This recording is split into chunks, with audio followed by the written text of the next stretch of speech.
Thanks, everyone. I almost didn't make it here today.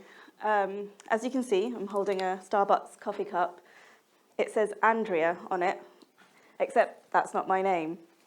Let me tell you a quick story. I went to Starbucks this morning, and I ordered my coffee, gave them my name, and a few minutes later, the barista calls out, "Andrea!" I don't react. A few seconds later, call out again, "Andrea!" I make eye contact. I smile. I realise that they're talking to me. So I take my coffee, smile politely and sit down, and I don't think anything much of it. I mean, it's a small, everyday mistake. We've all had it happen, right? A few minutes later, a lovely man comes up to me and he says, "Hey, I think I recognise you. You're at that DataComms conference nearby, aren't you?" Yeah, I reply. "Great, I'm going to be on the front desk, so I'll see you there, Andrea." He's heard my name from the counter and he's seen the name on my cup. "It's not Andrea," I start to explain, but it's too late. He's off. He's taken a phone call. Short while later, I come down here, and sure enough, our man is on the front desk, and he says, "Hey, Andrea, let me check you in." And then he's looking confused. He's like, "Well, there's no Andrea on the system. Are you sure you've got a ticket?" And suddenly, I find myself feeling quite flustered. I'm like, having to explain my name and prove who I am. And I realise this tiny mishearing has started to unravel how I'm being seen, how I'm being treated, even whether I'm being believed. Anyway, thankfully, he let me in, and I'm here to tell the tale. It did strike me, though, if a small mistake like that can cause doubt, stress in an everyday situation, what else can happen with our personal information? Our data is tied to our identity, and when something goes wrong or it's mishandled, the consequences can quickly turn from humour to harm.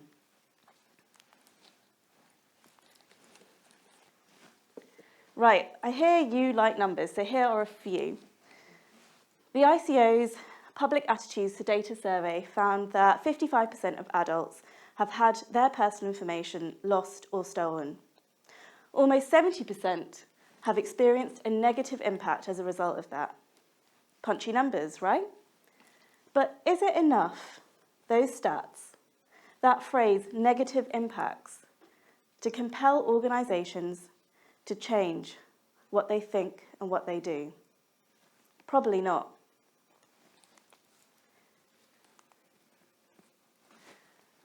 Let me tell you another story. It's about a woman. We'll call her B. B was raped. But it's what happened afterwards, when she summoned the courage to go and speak to the police, that institution that we're meant to trust, in the hope of seeking justice.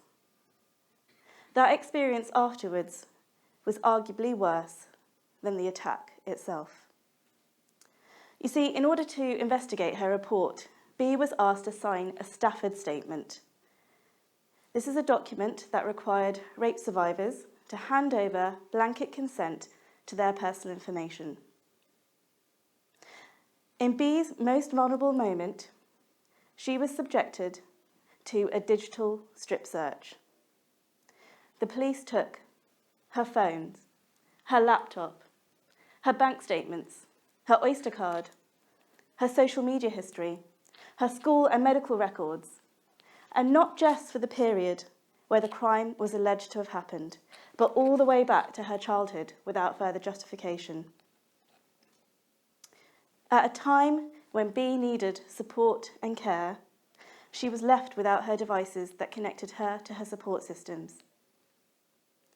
The police lay everything to bear, mining 32 years of personal information to determine not whether a crime had been committed, but whether B made a good victim.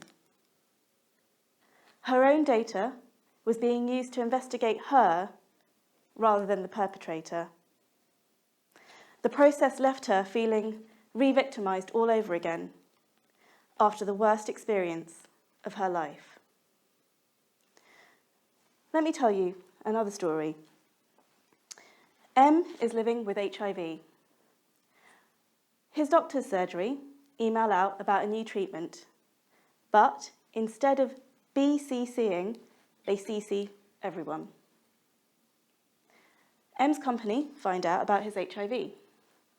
He faces discrimination and has to leave his job. He's lost his livelihood. But worse still, his trust in the medical profession is shattered. He finds himself not going to seek help as health issues start to spiral. He can't go back to that doctor's surgery anymore. In fact, he can't go to any doctor's surgery. He's sick, he needs treatment, but he's embarrassed. The repercussions from that one unintended sharing of personal information lasts over a decade. Or this. S finally manages to escape from a home where she's being abused by her partner. She seeks refuge away from that environment. But then, horror strikes. Social services, the ones entrusted to keep her safe, make an admin error. They share her new address with the person who has been abusing her. S's safe house is no longer safe anymore. She's forced to leave her home, take her kid out of school again. Her life is uprooted. I have hundreds of stories like this. Women who've been contacted, asked out on a romantic date after delivery drivers or hotel check-in staff have used their contact details without their consent. Elderly people being deliberately targeted by predatory marketing calls to scam them out of their life savings. Gambling addicts being intentionally served gambling ads based on their browsing history. But why am I telling you all of these stories, these real stories? Well, we're gathered here today to talk about the profession of data. Data collection, measurement, evidence, statistical robustness. But really, when we're talking about data, what we're talking about is people. Maybe you think, that's great, but those stories, they're pretty unique circumstances. They don't apply to me. Well, we're going to try a little experiment. Everyone, get out your phones.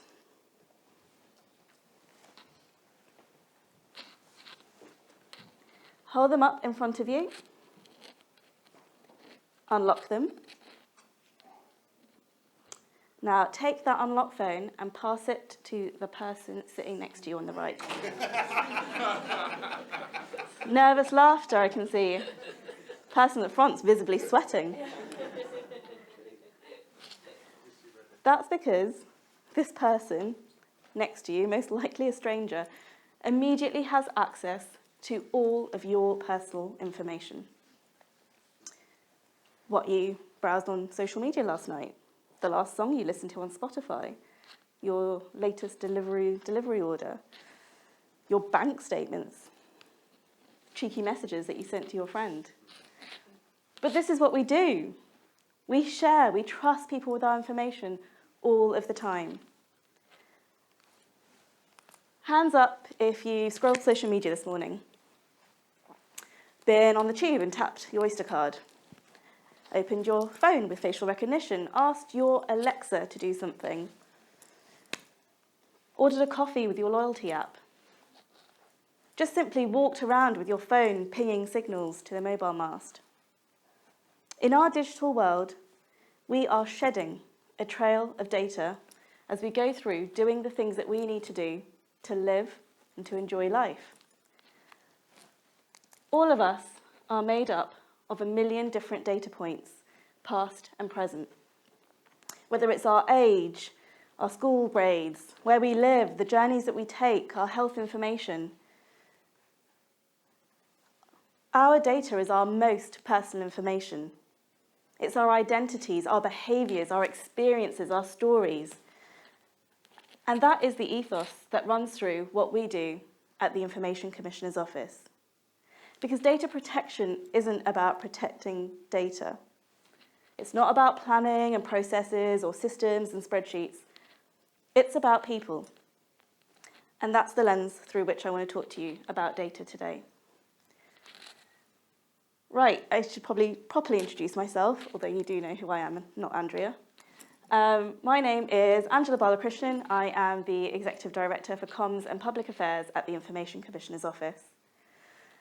My teams help people to understand privacy and freedom of information rights. But more than that, we use comms and engagement to help people to care, to take steps to protect their information, and to understand why these rights and the ICO's work to protect them are so important. I can tell you now that talking about regulation purely from the point of data is not how you win hearts and minds. Have you ever tried bringing up GDPR at a party? Bit of a buzzkill. But by humanising our work, telling emotive stories, turning that data into creative content, we can connect what we do with different audiences and deliver real-world social change. Today, I'm going to share an example of how we've done that. Our award-winning Ripple Effect campaign was born out of a trend that we had identified of data breaches affecting people in vulnerable situations and the impact that these mistakes had on their lives. We wanted to spark a behaviour change amongst organisations, including ours, on how they responded to people in these situations when a breach occurred. And that's the key bit, how they responded to the people, not just the data breach that mattered. To do this, we needed to properly understand what was going on, and we focused our efforts on domestic abuse survivors and people living with HIV, given the pattern that we'd seen in some of our data and the stories that we'd heard. We worked with communities who gave us access to the people that wouldn't normally interact with us, working with Women's Aid Scotland, the National AIDS Trust, and the Terence Higgins Trust. And we spoke to people who had experienced breaches of some of the most sensitive personal information. We did the work, focus groups, in-depth interviews, surveys. But remember, it's about the people. And it wasn't just how many surveys or bits of research that we did, it's how we collected that information that made the difference. We used a trauma-informed approach based on principles of safety, transparency, collaborating with care, recognising the power dynamics, and giving people agency and choice. What did this look like? Well, we worked with someone who specialised in dealing with trauma. We made sure that when people spoke to us, we really listened and we took their concerns and their stories seriously. We were careful not to re-traumatise anyone, offering anonymity and allowing people to choose how they wanted to speak to us. Not everyone felt comfortable speaking in a group setting. We made sure that they knew what we were doing with the information that they were giving us and how that information was going to be kept safe. And we put ourselves in their shoes and recognised that this data breach was probably only one small part of the trauma that they were experiencing. And lastly, we made sure that any of our staff involved in this work were trained up so they were able to deal with the research gathering sensitively.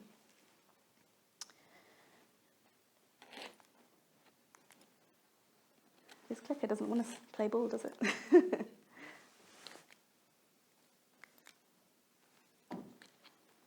If I can go closer. There we go.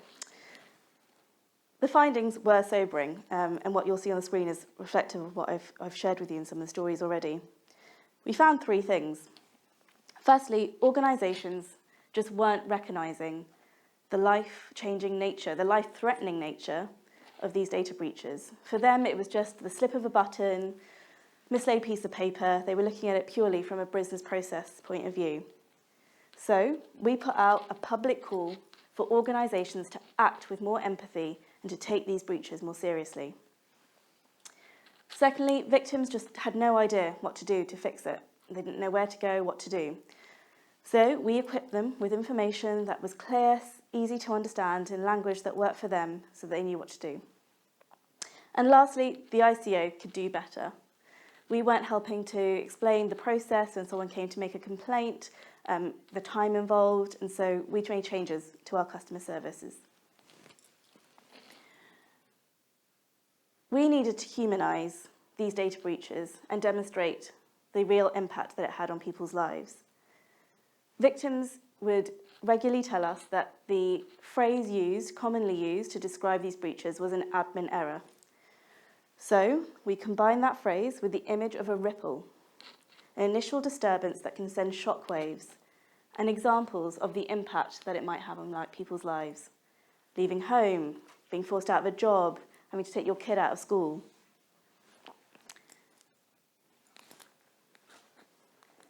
And here is a short video that will tell you exactly what we did.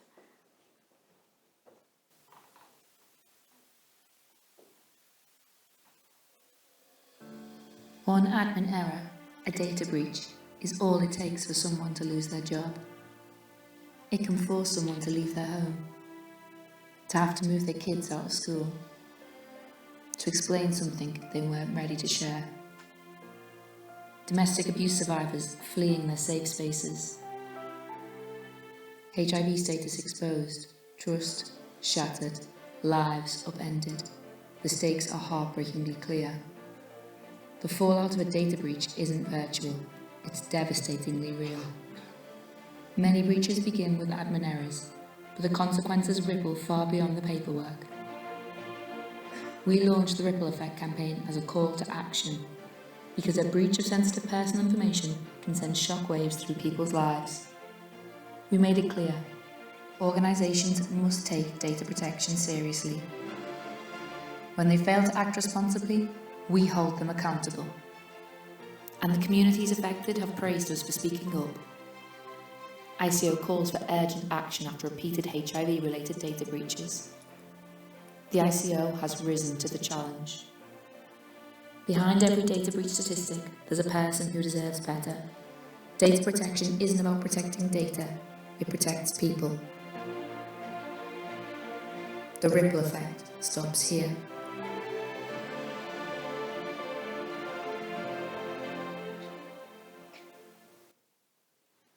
So we knew what we wanted to do, but the key thing in all of this was trying to make sure that it actually had an impact on those who needed it. And so how did we do this? Well, we planned our measurement right from the start, setting measures that were linked to our objectives and working out how we would capture them. A central part of our measurement was message testing to make sure that what we were producing was effective for the people who needed it. We produced a really simple help sheet, and we tested and retested this with our target audiences to make sure that they found it useful and that we could put it in places that they would need it. We use media and social media to encourage organisations to act with more empathy, and we use powerful stories to educate our staff as well as stakeholders and communities who are involved in this work so that they could share the message, a bit like I'm doing here today. We made this work unmissable for those who needed to see it. So a few results here. We had the information pack distributed to over 200 stakeholders. Citizens Advice have put it in all their offices across the country. The Trust, Age UK, the social media that we put out had a phenomenal engagement. The video that you've just seen has been shared, I think 87 times, might even be more by now. We've so far done about 15 speaker slots. We've talked to more than 3,000 people about this work. We've had hundreds of thousands of views for the campaign video. The outcomes were phenomenal. 90% of organisations have reconsidered their approach to breaches, and 64% plan to make changes. People really felt that the help sheet that we provided was clear, was really easy to understand, and confidence that the ICO will act with empathy is at 73%. We also had one of our highest ever attended internal learning sessions for the staff training. And last year, when we fined the YMCA over a data breach involving people with HIV, 80% of people that we surveyed believed that we had acted and delivered our message empathetically, and they were really happy to see that the action that we had taken.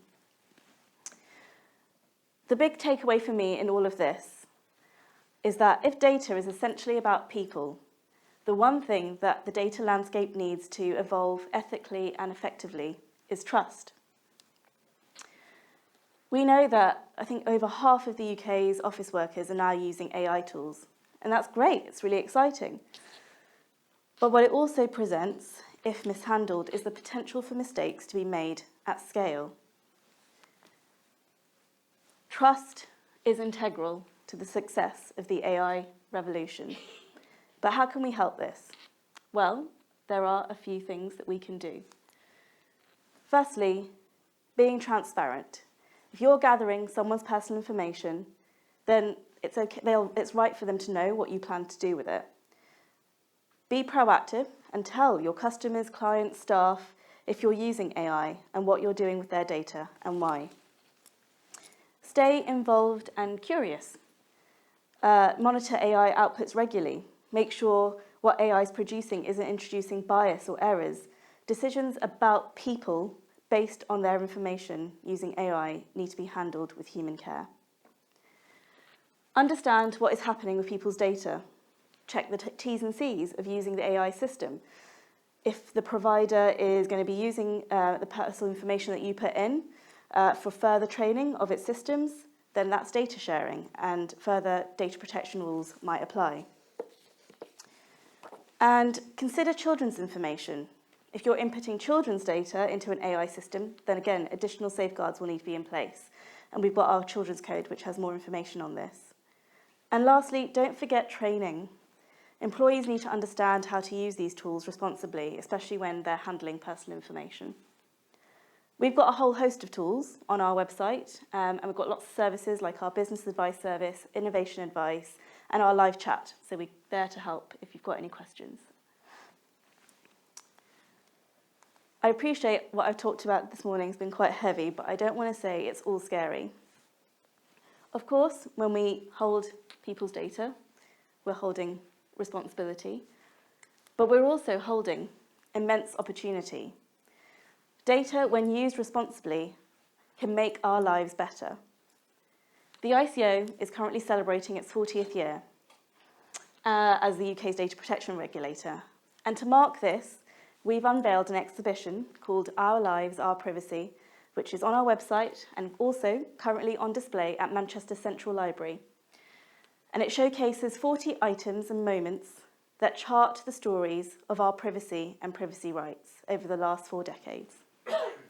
40 items and moments that have shaped our trust in technology and in institutions. You'll recognise many of the 40. They reflect the immense change that we've been through, from floppy disks to dial-up modems, mobile phones to digital voice assistants like Alexas, the launch of CCTV to the launch of social media, genome sequencing to genetic robotic health tools. Our world may look starkly different than it did 40 years ago, but our rights are stronger than ever, especially when there's a regulator there to uphold them. We work with businesses, big tech, civil society, government, some of whom might be in the room today, and together we can shape how our data is used in ways that empower, not enslave, as long as we remember at the heart of it that data is people. Thank you.